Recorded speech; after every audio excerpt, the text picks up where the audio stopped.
Hey everyone, welcome to the video. This we're breaking down the Pennzoil 400 at Las Vegas Motor Speedway, starting on Sunday around 3 p.m. Eastern Time. But before we continue, as always, if you guys could just leave a like, and if you're new to the channel, please hit that subscribe button. Really helps me out, really appreciate it. I'm going to be here all NASCAR season long trying to help you guys out. So if you're going to be tuning in every single week, you might as well hit that subscribe button and help your guy out. And if you want to get notifications for whenever I post new videos, you can hit that notification bell and you should get a notification as soon as I post. And if you want to follow me over on Twitter, I'm at Pennell16. I really would recommend following me on Twitter because, for one, I want more followers, and two, I try to retweet as much useful DFS information as possible for the upcoming race. Like, if you guys don't know who to follow for beat reporters and whatnot, I will retweet that information so you guys can see it, and then also tweet my own stuff out as well. And if you're going to support me over on Patreon, that is seriously much appreciated. We had a ton of people sign up for Patreon for the Daytona 500, and it seems like we had a pretty good week. Pretty much everybody seemed to do well with the stack-to-back strategy. So if you guys do want to sign up on Patreon, you hit the link in the description below, and it'll take you to a page that looks just about like this. Okay, so it takes you to a page like this, and this is my Patreon page, and if you are interested in the NASCAR package, I have a bunch of other sports as well. But if you just want to look at NASCAR, it's $10 a month, which is pretty much $2.50 bucks a race, and you get access to my entire NASCAR model, which includes my cheat sheet, my data sheet, which everything's color coded. I do preview the sheet for you guys. I don't show you everything, but I do show you a good chunk of it. But if you just want access to it so you can play around with it, sort the filters, you'll get access to that, because you guys only see what's on my screen that I show you guys in the video. So if you just want it in your hand so you can filter everything, you can do that. And you can also get access to my Discord chat, where I will give you guys any feedback. You can hang out in there all day if you want, ask me all the questions you want, and you can send in your lineups. I'll give you feedback. I'll send some other information out as well. It's the easiest way to reach me in my Discord chat. You'll also get access to my projections, my core plays, my weekly article, which I'm working on right now. That'll be up later tonight. My tier rankings and my GPP driver exposure, so you know exactly where my money is. Like, you can't get really better than my GPP driver exposures, because that's exactly where my money's going to be on those certain drivers. So if you guys want access to that, it's seriously much appreciated supporting me over on Patreon. I'm actually getting close to 100 Patrons, so if we could hit that somehow, that'd be absolutely awesome. So check it out if you want. Links in the description below. And that's enough shameless plugging. Let's get into the video. Alright, so first I'd like to do a race preview. If you guys didn't see my Daytona 500 video, there was a lot to talk about because there was a lot of strategy to go over. This is kind of more of a boring track. So this is the Pennzoil 400. It's at a typical 1.5 mile track. Nothing too special about it, nothing too crazy. We're at Las Vegas Motor Speedway. It's a steep kind of track, but nothing too crazy. It's 1.5 miles in length. There's going to be 267 laps, and we only have about 200 Dominator points. So as you can see, it's going to be a lot more focused on Dominators this week than it was for Daytona, because there was less than 200 Dominator points, and this kind of track, a car can certainly dominate. So we will talk about that. But yeah, just going over the strategy for this race, there's nothing too in-depth we need to talk about. Like for Daytona, I had to go way in-depth about this stack-the-back strategy. We're not doing that this week. Now, I will say qualifying did get rained out, so it kind of put a damper on the weekend, just because all the good guys are up front now and all the bad guys are in the back, so it doesn't really make it too interesting. But we do have a couple of guys that are going to go to the back, and we'll talk about that when we get to the driver-by-driver breakdown. But you're typically going to want to target 1 to 2 Dominators, and I will go over what Dominators are when we get to the driver-by-driver breakdown. It's pretty much guys that will accumulate, I guess I'll just tell you right now, it's drivers that can accumulate laps led points and fast laps, which not all drivers can do that. Like, you're not going to see, I don't know, Corey LaJoie picking up laps led points or fast laps. It's going to be guys like Kyle Busch, Denny Hamlin, Martin Truex Jr., Keselowski, those kind of guys. Those are our Dominators. And then we're going to want to target guys that are place differential plays, starting anywhere from like 15 to 30. Just depends on who the driver is.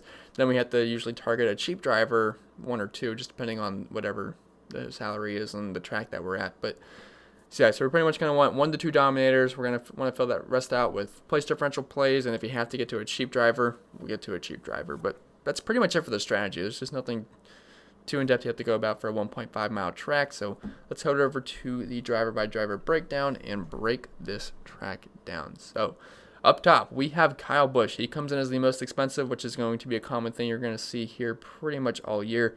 But 12,400, this is going off of 2019 points, because, like I said, qualifying did get rained out, so obviously no one made qualifying runs, and Kyle Busch was last year's champion, so he's on the pool. Now, the thing is, there is 3 Toyota cars that are going to be going to the back. Now, that does not mean they're going to be scored from the back. Like, if Kyle Busch was starting in the back and he was scored from the back, he's the best play on the slate because he could move all the way up and get dominator points and win the race. That would not surprise me. But he's still being scored by first. So that means he's starting the race off with like about negative 30 points. And if he doesn't get up front, lead laps, and win this race, he's not going to pay off that price tag. And I'm not willing to bet on that, so I'm going to have to fade Kyle Busch as long as he's certain he's going to the back. It sounds like for sure he's going to the back, and a couple of the other Toyotas are as well. I believe it's going to be Denny Hamlin and Christopher Bell. That's what Bob Pockgrass is saying on Twitter. So I know Kyle Busch says he's starting on the pole. He's going to be dropping to the rear, and he's still going to be scored from the front. So I personally do not want to put my money on someone that's 12,400 and more than likely will not get up front and lead the majority of this race. At the end of the race, could he always get up front and maybe lead like 20 laps and win the race? Yes, but I'm not willing to bank on that. I think that's extremely risky, so I will be personally passing on Kyle Busch as long as he 100% does go to the back. If he didn't start on the pole, yeah, I'd like him, but starting in the back, starting from being scored from first and this expensive, probably not the best play in the world. But I mean, his numbers, they're good here. I mean, it's not amazing, but averaging 46.7 DraftKings points per race here, 3 top 5s in the last 6 races. I mean, there's nothing really bad I can say about Kyle Busch, but there has been drivers that are better here. And if he's going to be starting in the back, no thank you. So Kyle Busch, I will be passing on. I think there's much better plays in this tier, which we'll talk about in a little bit. Actually, right now, Kevin Harvick. So he comes in at 12,000. He qualified third. So if Kyle Busch does go to the back, he will be starting second. So it's pretty much going to be a race between him or Truex, whoever gets out front and leads laps early. So I think it would make sense to maybe split your exposure between the two because, I mean, they could both obviously have good fantasy outings, but I think one of them is going to dominate the early portion of this race. And I think it's either going to be Kevin Harvick or Martin Truex Jr., who Truex will now be starting on the pole, if that makes any sense to you guys, since Kyle Busch is going to be going to the back. But Kevin Harvick, so he balled out in practice. I don't really like to use practice 1 data, but practice 2, Kevin Harvick was dominant. As you can see, I don't like to use 1 lap data really, but I do have it on here if you're interested. But in the 5 lap, he was third, and in the 10 lap, he was first, and in the 15 lap, he was first. Now, he did not run a 20 lap run, but his car was looking good. Now, a lot of these guys' practice numbers, they had really good, I know a couple of these Hendrick cars, they looked really good from laps 2 to 11 in the 10 lap run. But Kevin Harvick had his best run really late in practice. I think it was lap 37 to 40 something, or it was either 40 something to 50 something. So his car has a really good long run speed, and that's what you need at a track like Vegas because there's going to be long green flag runs. There's not going to be a wreck fest or anything. So Kevin Harvick's car, he looks pretty darn dominant, and I think he could certainly win this race. He was very, very good at 1.5 mile tracks last season, and if you look at his numbers at Vegas recently, they're pretty darn good. Now, numbers aren't as strong as some of these other guys right below him, but he's still been a dominant driver of these types of tracks. He's averaging nearly 50 DraftKings points per race. Average finish of 15.2, which is not amazing, but average rating of 113.6 is pretty darn good. I believe that's third best of all drivers. Does have a win here. He has 3 top 5s in the last 6 races, 4 top 10s. He's averaging 23.5 laps led per race here, which is most of all drivers. 28.7 average fast laps, and if you look at his track type form at steep tracks, he's averaging nearly 70 DraftKings points per race, average finish of 8.3, average running position of 8.2, 7 top 5s. I could go on and on. Kevin Harvick is one of my favorite plays on the slate as a dominator. I absolutely love Kevin Harvick. If he's going to get around Martin Truex Jr. early, he should lead a good chunk of this race, and obviously he's a threat to win every single time. So yeah, Kevin Harvick, certainly like him. I think he's a very, very strong dominator play. Car looked good in practice, and I think that translates into the race. Martin Truex Jr., so he's qualified second. Now, he should be moving to the pole as Kyle Busch will be dropping back, and he's a little bit less expensive than Kevin Harvick. Only concern I have with Truex is if Harvick gets around him, because Harvick's car looks really, really good. I mean, really, really good. Sorry to pause the video really quick. I just realized I didn't have Truex's or Ricky Stenhouse Jr.'s practice numbers posted, so I had to fix that really quick. But yeah, Martin Truex Jr., he's going to be on the pole, and if he can just get out front and start leading laps and pull away from Kevin Harvick, I mean, obviously he's going to be a good play because he can dominate this race. Now, the problem is I could see maybe a scenario where Truex obviously gets the jump and leads laps, but Kevin Harvick might just storm in late and take over because, as you can see, his car has been much better on long runs so far, according to practice too. I mean, he was first in 10, 15, while Truex was 22nd, and then 11th in the 20 lap. Now, we saw scenarios last year where Truex wasn't that strong in practice, but it didn't matter. He ended up coming out to the race and just having great races. But just looking at this practice data, Harvick's car looks a lot better. So I could see a scenario where Harvick, obviously, he doesn't lead the first I don't know, 10 laps, but he could come on strong after that and just overtake Truex and lead that good portion of that first stage. So I like both of them, though. I think they're fine plays. I'd probably split my ownership between the two and just hoping maybe both of them get up front at some point in the race and both finish in the top 5, which I think is definitely possible. If you look at Martin Truex Jr.'s track history here, he's been absolutely dominant. He's got the most average DraftKings points per race here, past 6 races, 77.8 points per race, average finish of 4.7, which I believe is third best, average running position of 6.7, average drive rating of 118, which is second best. So, yeah, Martin Truex Jr., obviously, he's been very good here. 2 wins as well, which is tied for the most with Brad Keselowski. 4 top 5s. I mean, nothing bad you can really say about Truex. Averaging the most fast laps per race here at 36.2, 17.6 average laps led. If you look at the track type form at steep tracks, he's averaging 70.8 DraftKings points per race, which is most out of all drivers. Average finish of 7.6, 2 wins. The numbers are obviously elite for Martin Truex Jr. He is dominant at 1.5 mile tracks.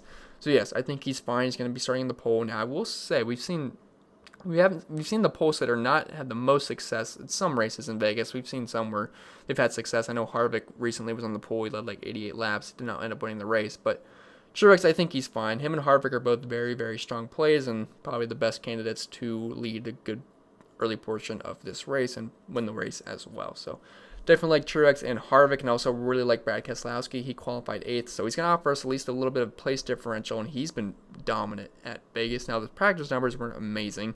14th in the 5 lap, 14th in the 10 lap, 14th in the 15 lap, so pretty much in the middle of the run, a little bit better than average, but I'm willing to bet on Keselowski having a good race here. He's just been so good at Vegas. He's averaging 72.7 DraftKings points per race, the best average finish of all drivers of 3, average running position of 6.9, average driver rating of 111.7, 2 wins here, 5 top 5s in the last 6 races. He's been very good, and Team Penske as a whole has been very, very good at Vegas. As you're going to see, Ryan Blaney's been great here. Joey Logano has as well. So these guys have been running really well at Vegas. And I don't expect that to really change here. I mean, Keselowski's just been so good. And he's averaging, lost my place for a second. 12.7 average laps led per race, averaging 29.3 fast laps. If you look at his numbers at steep tracks, aren't as good as some of the other guys, but he has really excelled at Las Vegas. So I think Brad Keselowski is obviously a really good play, and I would not mind going with him because he offers us some place differential upside as well as what Martin Truex Jr. and Kevin Harvick really don't offer us. So he's got a little bit of a safer floor, but his chances of getting up front and dominating I wouldn't say are as good as Martin Truex Jr. or Kevin Harvick. Then Joey Logano, just continuing these dominators. These are all really good plays. So I'm looking to mix my ownership between Harvick, Truex, Keselowski, and Logano, and just hoping one of those guys, or at least 2 of those guys, gets in front and leaps laps. There's probably going to be a major dominator and a minor dominator, then couple of other laps led spread out between the field, but yeah, these 4 guys are just really, really strong dominator plays. I think one of them does it. I think one of them probably wins the race more than likely, but yeah, Joey Logano, like his teammate Brad Keselowski, has been very good here, and also like his teammate Brad Keselowski, was not that strong in practice, but I think they'll get it going during the race. And if you look at his numbers at Vegas, he's averaging 69.8 DraftKings points per race, which is amazing. Average finish of 4.5, average running position of 4.8, which is obviously amazing. Average driver rating of 119.1, which is best of all drivers. He does have a win here in the past 6 races. He has 4 top 5s out of 6, 6 top 10s out of 6. So Joey Logano is obviously a tremendous play. He's averaging 21.2 average laps led per race, 23 fast laps, averaging 57.9 DraftKings points per race at steep tracks. Does have 2 wins. So nothing bad I can say about Joey Logano. He's obviously very, very strong here. So pretty much like I said, I'm looking to split my ownership between Joey Logano, Keselowski, Truex, and Harvick. Obviously, I'm going to be higher on one. I mean, I can't just completely split it because I'm not going to get too much of an edge on the field because I feel like that's what a lot of people are going to do. So I'm going to have to pick one. I'm not totally sure what I'm going to be doing yet, but Logano, Keselowski, Truex, and Harvick are 4 of my favorite dominators as of right now. So can't go really wrong with any of them. And going down to Denny Hamlin, so it's looking like he's going to be dropping to the back as well. And he actually hasn't been that great at Las Vegas. I know he's coming off that huge win at Daytona 500, which was awesome. I mean, he's been tremendous at plate races. And there's going to be other tracks that I want to play Denny Hamlin. But just from the other guys in this tier, he has not been as good as the other guys. Not saying he's horrible, but he just has not been as good. So I'm not really looking to play Hamlin, especially because he's fallen to the back. He's going to start us off with a major place differential, and anything can happen mid-pack when you're moving up. So I really don't see a scenario where he gets up front, leads laps, and wins this race. If you look at his numbers here, averaging 23.7 DraftKings points per race, which is awful compared to the rest of these guys. Average finish of 16.5, average running position of 13.1. No top 5s here in the past 6 races, only 1 top 10, and only 2 top 15. So Denny Hamlin's not really making the cut for me here. So I'm going to be passing on him personally. I just think there's better plays. I mean, give me Joey Logano for 500 more. Give me Keselowski for 900 more. I think there's better plays than Denny Hamlin, especially since he's going from the back. Now, the cool thing is, since he won the 500, and since it says he's starting 4th, and he's cheaper than a lot of these guys, I can see him gaining some ownership. Not from, like in smart fields, but if there's casual players playing this race, I could see them playing Denny Hamlin, and if so, thank you, because that's going to probably be paying the rake for us. And Kyle Busch, people are going to see Kyle Busch in the pool, and if they don't know that he's dropping to the back, they'll be playing him as well. So that might pay the rake for us, but everyone in this tier is pretty good to me except for the 2 Gibbs drivers, Kyle Busch and Denny Hamlin. So going to the 9K tier, which I really don't like too much, it's got Kyle Larson, Chase Elliott, and Ryan Blaney. Now, I like Blaney, but we'll start off here with Kyle Larson. He qualified 6th. Going to be starting 5th when Kyle Busch, or actually 4th once Denny Hamlin goes back as well. But Larson's, I mean, he's okay. I don't hate him, but I don't love it either. But he was pretty good in practice. I mean, he was 13th in the 5 lap, 9th in the 10 lap, 9th in the 15 lap, 3rd in the 20 lap. So it looks like he's got a top 10 car here. And he's actually been pretty solid at Vegas, averaging 40 DraftKings points per race, average finish of 10, which is pretty darn good. I believe that's 4th or 5th. I believe that's 5th best. Or 6th best. Yeah, I think it's top 6 for sure. But average running position of 12, average rating of 95.1. Does have 3 top 5s here in the past 6 races. 4 top 10s, so he's been pretty darn strong here. And if you look at his numbers at steep tracks, also very good. 51.2 DraftKings points per race, 11.6 average finish, average rank position of 10, does have a win, and 3 top 5s, 5 top 10s. So Kyle Larson has been good here. I think he's an okay tournament play. I probably won't get too much exposure to him, but I would expect him to be lower owned than Logano, Keselowski, Truex, and Harvick. He's also a little bit cheaper, so if he happens to get up front, I really don't see it happening, but again, anything can happen in NASCAR. But if he does get up front, lead laps, 900, that's not too bad. He's got a pretty fast car, so don't mind Kyle Larson in tournaments, would not play him in cash games. And when I say I like him in tournaments, I'm not saying play 40% Kyle Larson. I mean, just get a dash of Kyle Larson in there. I don't hate that. I think he can top 5. Chase Elliott, he qualified 10th. Car did not look that good in practice. 23rd in the 5 laps, 16th in the 10 lap, 16th in the 15 lap. And his numbers at Vegas have not been that strong. He's only averaging 18.8 DraftKings points per race with an average finish of 20. Not that good, but driver rating of 95.5 is not bad at all. Average running position of 10.8. So he has run into some bad luck. Does have 2 top 5s here, 3 top 10s. It's not like he's a terrible driver here by any means. Just ran into some bad luck, which seems to happen to Chase Elliott quite a bit. But qualifying 10th, he's got room for improvement, although it's right on par with his average running position of 10.8. I don't think there's a lot of upside here, but it would not surprise me if he cracked the top 5. But the problem is I just don't see him getting up front and lead laps. His car is not as good as any of those other guys I already talked about, and Joey, Brad, Truex, and Harvick. So probably won't have too much exposure to Elliott, if any at all, but that probably means he's just going to be pretty low owned, but I think that's for a good reason. I don't really like Elliott too much. Like, I'd rather play Blaney. He's qualified 7th. He's going to be starting in the top 5 because, Hamlin and Kyle Busch are going to be dropping to the rear. And 9200, this Team Penske has performed very, very well at Vegas. I made a tweet earlier in the week of how good they've been. Like, they're all top 4 in average finish and average running position. But Blaney's car, like his teammates, did not look great in practice, but I expect them to get that going during the actual race. I believe he's one of the only cars to run a 30-lap run, so I think they're going to figure it out. But he's been pretty darn good at Vegas, averaging 42 DraftKings points per race, average finish of 8.3, which I believe is 4th best, only behind Brad, Logano, and Martin Truex. So he's been very solid here. Average running position of 10, average driver rating of 96.8. Does have 3 top 5s here, 5 top 10s. So I think there's a good shot he finishes in the top 6. But problem is he's 9200, so I don't want someone that's going to move up one spot. I mean, the finishing position upside's there, but I'm not sure if I really don't think he's going to get up there and lead laps. I mean, he's only averaging 0.1 laps led per race here the past 6 races. So I just don't think there's much upside with Ryan Blaney. You could throw a couple of darts in there and hope he gets up front and leads laps, but I really don't see it happening over guys like Harvick or Truex. So Blaney's fine, but not someone I'm going to get too much exposure to just because of his price tag. And I mean, there's better cars in front of him. I'm going to drink of water really quick. All right, so let's continue. We got a long video coming, but that's okay. I love talking about NASCAR. So we have Kurt Busch in this 8K tier. He qualified 13th, and he's okay. his car looked pretty good in practice. Now, if you look at his average points here, it's pretty bad, and his numbers here aren't that great overall. But practice, he looked pretty good. It looks like he's got a top 5 car when it comes to long run speed. 5th in the 10 lap, 5th in the 15 lap, 4th in the 20 lap. But if you look at his numbers here, not the best. Average Draftkings points per race, 13.5. Average finish of 23.2, which is also pretty darn awful. Average running position of 13.2 is not that bad, but it's also right on par with his qualifying position. So, I mean, there's really not a lot of upside for Kurt Busch. I really don't think he's going to crush in the place differential category. Could he top 10? Yes, his car does look pretty good. But, I don't know, 8,900 for a guy that I think probably finishes close to where he started.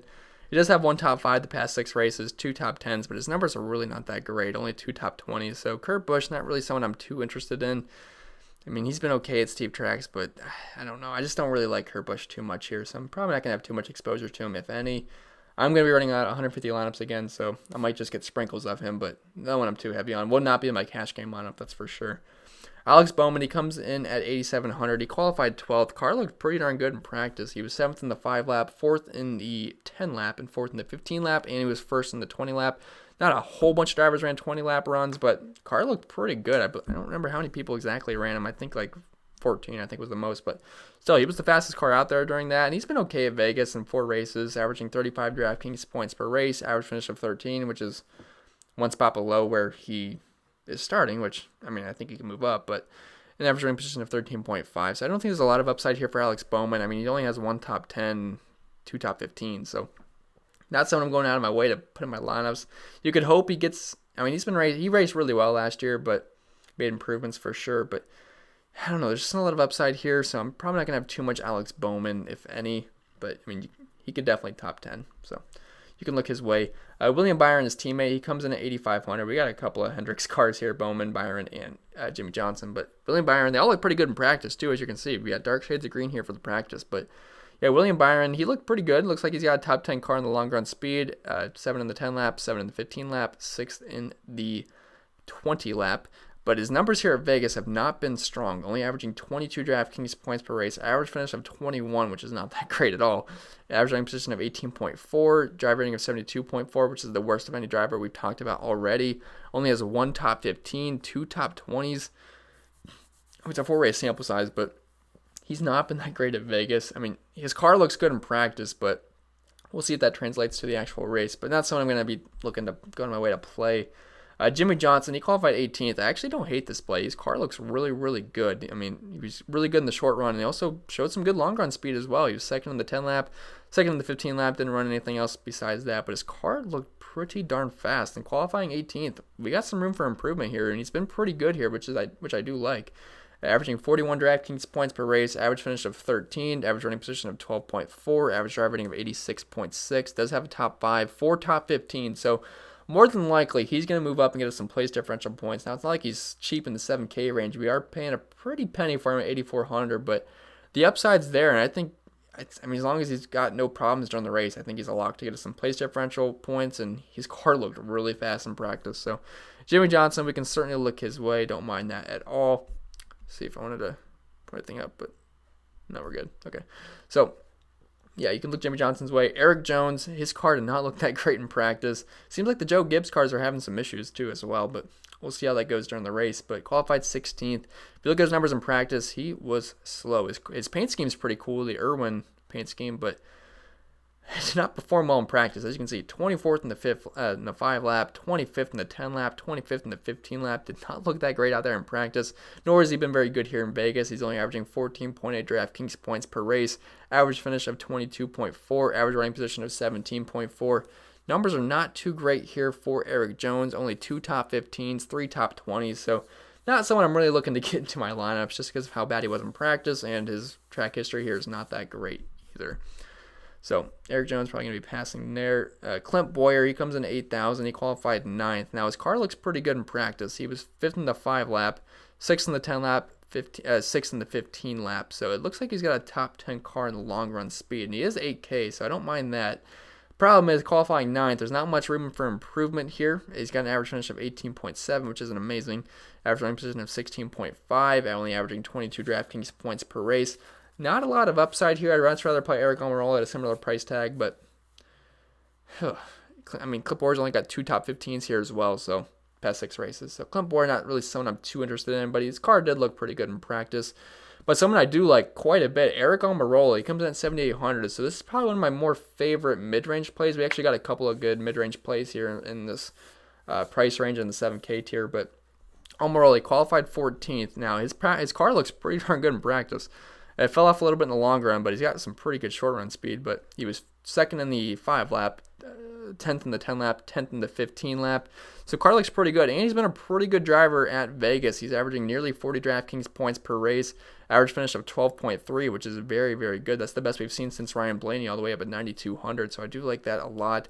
Average running position of 15.8, average driver rating of 80.7. Does have 5 top 15s here the past 6 races. That's a pretty good success rate, and 2 top 10s. So Aric Almirola, his car looks good. He's averaging 6.2 place differential points per race here. I think he's a very strong play. So Aric Almirola is certainly on my radar. The car looks good. I think he can move up and maybe sneak into the top 10 for us at this price tag. Ricky Stenhouse Jr. Car did not look that great in practice, but he's been okay at Vegas, and he qualified 26, so there's definitely room for improvement here. Now, problem is, only averaging 19.8 DraftKings points per race here recently, but he's usually qualified a little bit higher than 26, so I think there's room for improvement here. Average finish of 20.2, which is not that bad. I know I said he hasn't been terrible here, but I'm talking about for a kind of driver like Ricky Stenhouse. He's not like a guy like Logano or Keselowski. These numbers aren't too bad for a driver in this price range. Average running position of 17.8, which is nearly 10 spots better than his qualifying spot, which I do like. Average driver rating of 75.2. Does have a top 10 here. 3 top 15s, which I do like. So Stenhouse Jr., I think he's a pretty solid play. Qualified near the back, so I can expect him to be pretty popular. But him and Almirola are very good place differential mid-range kind of guys. So certainly looking at them too. Now, again, we don't have a lot of good place differential plays because of qualifying. I mean, usually we get at least a half-decent guy starting in the mid-20s. But we're going by owner's points here. So all the good guys are up front, all the bad guys are on the back pretty much. So I wasn't really looking forward to that, but we got at least a couple of good place differential plays here. MDB, so I don't know what happened in practice, but it says he was 30th in the 10 lap and the 15 lap. Not too great. The car looked pretty good in the short run, but he's going to perform better than that in the actual race. But he really hasn't been that great here either. I mean, he's more of like a restrictor plate racer, and he's also very good at Bristol. He did have that second place finish in Bristol, but I don't know. He's only averaging 25 DraftKings points per race here. He qualified 19th, average finish of 24.2. Now, I know he's in much better equipment this year with the Wood Brothers and the 21 car, so we'll see how he performs, but not entirely excited about MDB, but qualifying 19th, I think he could move up. I mean, like I said, he's in better equipment, but he's more of a guy that I like to use on short tracks and plate races, so not going on a way to play MDB, qualifying 19th. Christopher Bell, it's rumored that he's going to be one of the Toyotas that ends up going to the back, so we'll see. If he ends up going to the back, I really don't have too much interest starting 22nd, but car wasn't terrible in practice. It was top 12 in the long run speeds, which is nice. But again, he's a rookie, so we don't have really too much data to go off, and he is falling to the back. And I think he can get back up to his starting spot and obviously move up. But I don't know. I think it's going to be a tough task for a rookie starting in the rear of the field and his first real NASCAR race. I know the 10 to 500 was there, but this is like the first actual real race, cookie cutter race. So we'll see how it performs, but might take a wait and see approach there, but we'll see. Cole Custer, he qualified 17th. So he only has one race here. average 24 DraftKings points per race. Finished 25th. Average running position of 27.6. Not really looking to play Cole Custer. Qualified a little bit high. Again, he's a rookie, so not too much upside there. So I'm probably not going to be playing Cole Custer, really. Austin Dillon. I hate playing Austin Dillon, but it looks like I might have to get some shares just because they didn't give us many options for these guys that are cheap, because obviously they're going to be starting. We don't really have any good guys starting in the back, so we're kind of forced to play these mediocre plays, if that makes any sense, just because of how owners' points went. But Austin Dillon, he qualified 21st, 6,900. It's not the worst play in the world. Now, his car did not look great in practice. I mean, he was bottom 20 car when it came to the long run speed, so that wasn't encouraging. But if we look at his average finish here and his points, it's not too bad. He's averaging 29.1 DraftKings points per race, but he has an average finish of 14.3. That's not bad at all. Average running position of 16, average driver rating of 80. Does have a top 5 here, 4 top 15s. That's pretty darn good. So I have a little bit of confidence in Austin Dillon here. Trust me, I hate playing the guy. He always tends to screw me, but he started off the year on the right foot with me at the Clash when he finished in the top 5, I think it was, something like that. But Yeah, Austin Dillon, I think he's a pretty strong play at this price tag given his good track history here, so we can look his way. Chris Buescher, he's actually been pretty okay solid here at Las Vegas. Now, his car was not great in practice, but again, a lot of these cars aren't going to be great in practice because they're not the best cars in the world, so we can't get too picky, but qualified 23rd, I think he can top 20 and move up for us. And if you look at his track history here at Vegas, the past 6 races, average finish of 19.2, so I do think he can crack the top 20 here.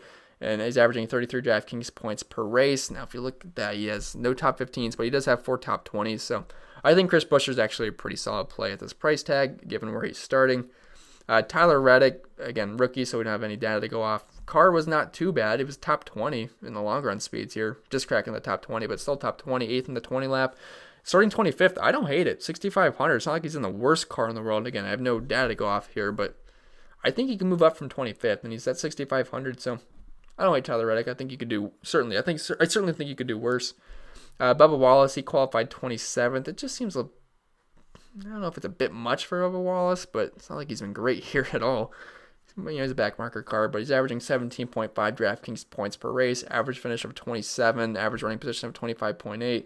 Could he move up a couple of spots? Yes, but he's more of a plate racer kind of guy. I mean, he has no top 20s the past 6 races here. So Bubba, not really someone I'm going my way to play. If you're forced to play him at the end of your lineup, I don't hate it, but not looking forward to playing any Bubba. Ross Chastain, so, man, I was hoping, this is one of the things, like, his car looks really, really good in practice. Now, I know he's driving Ryan Newman's car.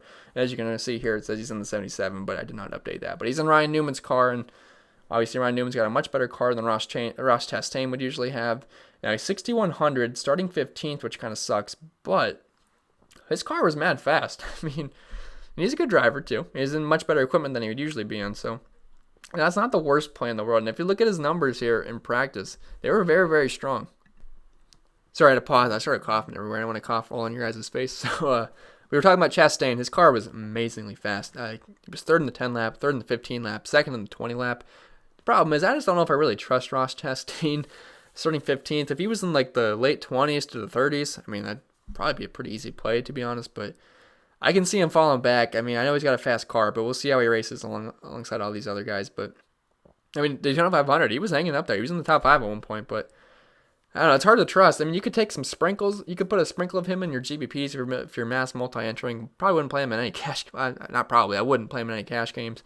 Maybe get away with it in a couple of 3-entry maxes, but starting 15th, there's not a lot of room for upside. I could probably see him finishing anywhere from like 15 to 22, something like that. So not a lot of upside, but he is in Ryan Newman's car, and the car's fast, so we'll see if that translates into the race. But it was pretty cool to see him, how fast he was in practice. Just wish he didn't qualify 15th. Daniel Suarez, he comes in at 6K. I think this is going to be a pretty popular place differential play. I mean, he's almost 5,900. I mean, almost in the 5K tier.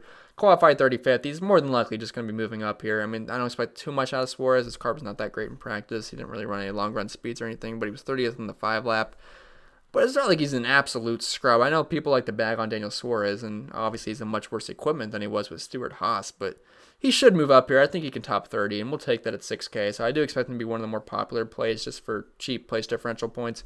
And if you look at his numbers here, obviously he was in a different car and equipment on a different team, but 18.2 average finish in Vegas, 25.2. I mean, the numbers aren't really that bad at all. So he does have a top 10 here, top 15, top 20s. But again, different equipment. But I mean, he should move up from 35th. I can see him cracking the top, maybe 25 if we're lucky. So Daniel Suarez, certainly like him a lot.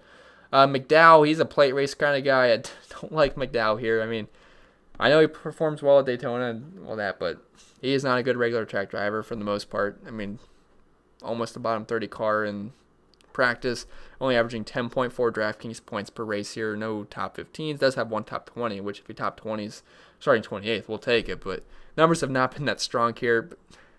But, I don't know. If you're in a pinch, you could throw in McDowell, but I think there's better plays, to be honest. I mean, maybe not too many better plays, but like I'd rather play Ty Dillon. So anyway, yeah, McDowell, I mean, back marker car. Ty Dillon, he qualified 24th. Now, he looked pretty solid in practice, which was kind of encouraging. I mean, it's not like he's a great driver at Vegas, but 15th in the 5 lap, 13th in the 10 lap, 13th in the 15 lap, and 7th in the 20 lap. I mean, that's not too bad. Now, he's only averaging 20 DraftKings points per race here. Average finish of 24.8, which is not great, but I think there's a chance he can move up. I don't think he's going to top 20 or anything, but if he can finish anywhere from like 22 to 24, Not saying I'm like totally expecting that, but it's going to get the job done at 5,700. I think he's got better finishing position upside than Michael McDowell. Ryan Preece, he qualified 20th. I'm probably going to pass here. He has 2 races at Vegas, and neither were that great. Only averaging 12 DraftKings points per race here. Average finish of 26. Just starting a little bit too high for me. And, man, a lot of these other guys are just, it's getting a little ugly here. I'm not going to really go too in-depth on any of these guys. They all suck. I mean, it's just the harsh reality. They all suck. Not personally, but they're just in bad equipment. And, yeah, Nemechek, he's probably the best of this bunch. 5,400, 29th. He's fine. I mean, again, we have no data to go off because he's a rookie, but I'm just going to say the same thing I'm going to keep saying for these guys. They're fine. I mean, LaJoy, starting 30th, average finish of 27. You could maybe pick up a couple of spots, averaging 21 DraftKings points per race. It's not the worst play in the world. You could do worse for sure. Garrett Smithley, no thank you. JJ Yaley, so he qualified 37th, which is second to the back, and he's 5K, and he did have 2 races here, and averaging 31 DraftKings points per race, average finish of 24.5. I don't hate it. Average running position of 31.9. Obviously, these numbers are not great, but 5K, I mean, if he can get 30th, or if he touched his average finish, I mean, that's going to allow you to get in a couple of dominators. I actually don't hate JJ Yaley. I think he's probably the best option of all these absolute scrubs. And then, I mean, I'm not even going to go talk about these guys. It's just so bad down here. So low as I'm going to go is JJ Yaley, and then Corey LaJoy, Nemechek, those kind of guys. So that's pretty much going to be it for the driver-by-driver breakdown. I feel like I just talked my jaw off. This video is 36 minutes long. Oh well. All right. Anyway, guys, that's going to be it for this video. Hope it was helpful. If it was, remember to leave a like. If you're new to the channel, hit that subscribe button. Really helps me out. Really appreciate it. You also follow me over on Twitter at ChrisPennell16.